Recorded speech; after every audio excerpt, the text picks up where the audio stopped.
சாய்ரா, என் அன்பு செல்லமே, என்னுடைய அன்பு தங்கமே, வாழ்க்கையில் செல்வங்களும் எந்த ஒரு பொருளும் இல்லாமல் மிக மிக கஷ்டத்தில் இருக்கிறாய். பார்ப்பவர்கள் அனைவருமே உன்னிடம் ஒன்றுமே இல்லையா என்று தான் கேவலமாக பேசுகிறார்கள். எவ்வளவோ இருந்த இடத்தில் இப்பொழுது ஒன்றுமே இல்லை உன்னிடம். வாழ்க்கையில் சிரித்த நாட்களை விட நீ அழுத நாட்கள் அதிகம்தான். அதை நானும் நன்றாகவே உணர்வேன். பல பேர் உன்னை பார்த்து பொறாமைப்பட்ட காலம் போய் அனைவரும் இப்பொழுது இவளிடம் ஒன்றுமே இல்லை என்று ஒதுங்குகிறார்கள். தங்கமே, உன்னுடைய வாழ்க்கையை நினைத்து நீ மிகவும் கவலைப்படுகிறாய். இப்பொழுது மோசமாகி விட்டது. நாம் எப்படி தலை நிமிரப் போகிறோம் நம் வாழ்க்கையில் என்று நீயே ஒரு கவலையுடன் இருக்கிறாய். உனக்கான நல்ல நேரம் வந்துவிட்டது. என்னுடைய தங்கமே, எதற்காக நீ கவலைப்பட வேண்டும்? நான் சொல்லும் விஷயத்தை மட்டும் நீ செய்தால் போதும். உனக்கானது உன்னிடம் நிச்சயமாகவே வரும்.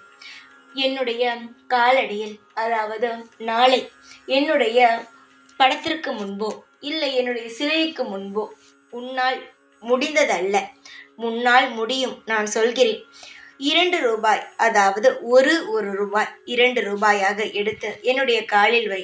ஒன்று நம்பிக்கை, இன்னொன்று பொறுமை. இது 2 நாணயத்தையும் எடுத்து என் காலில் வை. அந்த நாணயம் எப்பொழுதுமே என்னுடைய காலடியிலேயே இருக்கட்டும். அதை நீ மாற்றவும் தேவை கிடையாது. அதை எடுத்து நீ எதுவும் செலவும் செய்யக்கூடாது. அது எப்பொழுதுமே என்னுடைய காலிலேயே இருக்கட்டும். என்னுடைய செல்வமானது உனக்கு பல மடங்காக திரும்பவே வரும். நீ நினைக்கிறாய் நான் எதையுமே செய்ய மாட்டேன் என்று. நீ இதை செய்து பார். நிச்சயமாக உன் வாழ்க்கையில் செல்வம் எப்படி உயர்கிறது, விரைவில் நீ எப்படி கோடீஸ்வரனாக மாறுகிறாய் என்று நீயே உணர்வாய். நான் வெறும் வார்த்தைக்காக சொல்லவில்லை. இப்பொழுது நான் சொல்லும் இந்த விஷயமானது உன் காதுக்கு கேட்கிறது என்றால் அது ஏதோ ஒரு நல்லதற்காக என்று நினைத்துக்கொள். உன் வாழ்க்கையை மாற்றுவதற்காக என்று முடிவெடுத்துக்கொள்.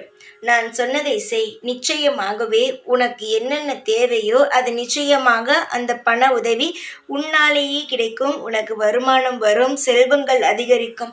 உன்னை பார்த்து யாரெல்லாம் கேலி கிண்டல்கள் செய்தார்களோ அவர்களே பார்த்து மிரண்டு போகும் வகையில் உன்னுடைய வாழ்க்கையின் நிலைமை சற்று முன்னேறும்.